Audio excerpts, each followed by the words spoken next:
अब हम बात करेंगे आरएनए जेल इलेक्ट्रोफोरेसिस की। हम पहले बात कर चुके हैं कि आरएनए एक्सट्रैक्शन कैसे की जाती है, आरएनए की अगर प्यूरिफिकेशन की ज़रूरत है तो how to purify the RNA, the poly A RNA. हम पॉली ए आरएनए की प्यूरिफिकेशन की बात इसलिए करते हैं because that is the transcribed RNA from the gene that reflects the gene expression.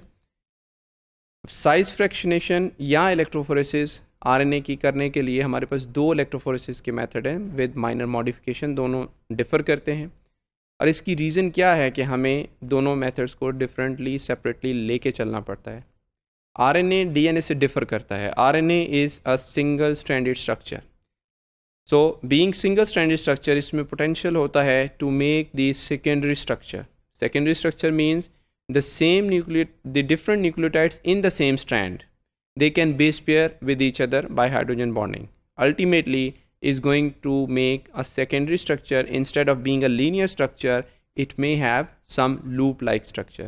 और ये उस सूरत में होता है जब intra strand hydrogen bonds develop होते हैं बिटवीन कॉम्प्लीमेंट्री नाइट्रोजनस बेसिस और कॉम्प्लीमेंट्री न्यूक्लियोटाइड्स के दौरान।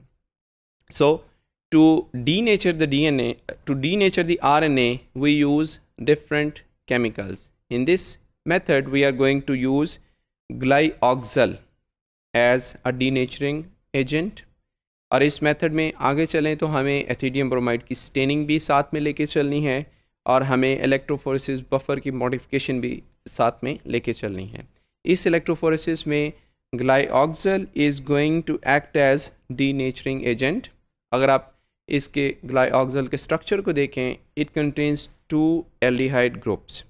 अब ये ग्लाइऑक्सल जो है that is going to bind और that is going to react with the imino groups of guanosine and it ultimately makes a closed or circular structure, and this is going to happen under weak acidic condition.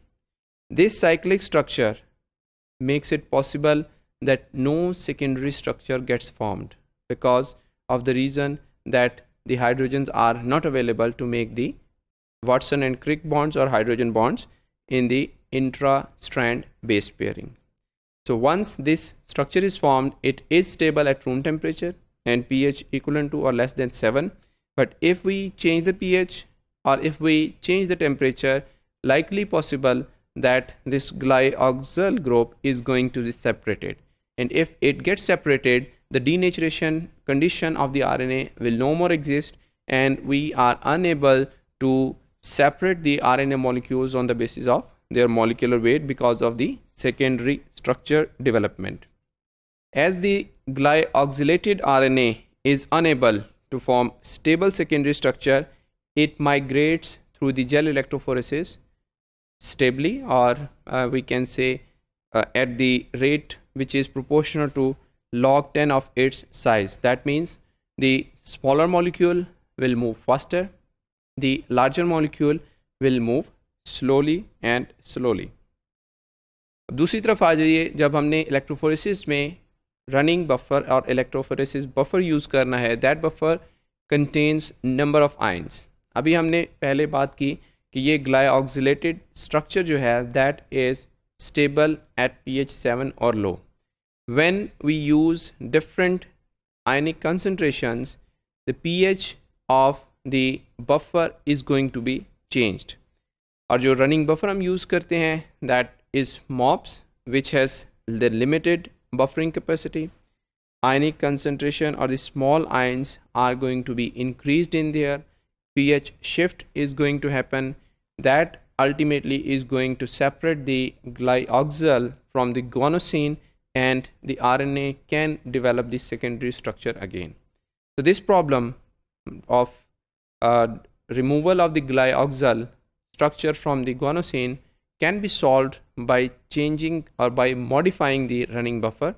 In that case, if we modify the running buffer using some weak acid and weak base that has similar pK values, then this problem can be removed and the RNA can be electroforced or RNA can be separated through the electrophoresis Once this electrophoresis is done, the bands are only visible if we use ethidium bromide. जैसा कि हम पहले बात कर चुके हैं कि nucleic acid can be stained with the ethidium bromide, so this staining can be done with ethidium bromide, but again in the presence of glyoxal, ethidium bromide is not a very good stain. We can replace the ethidium bromide with acridine orange that gives a stronger signals with less background. Preference of acridine over the ethidium bromide is because of the background. Ethidium bromide gives very strong background, and if the background signal is strong, then we could have problem in determining the band size of the RNA or the quantity of the RNA in the gel electrophoresis.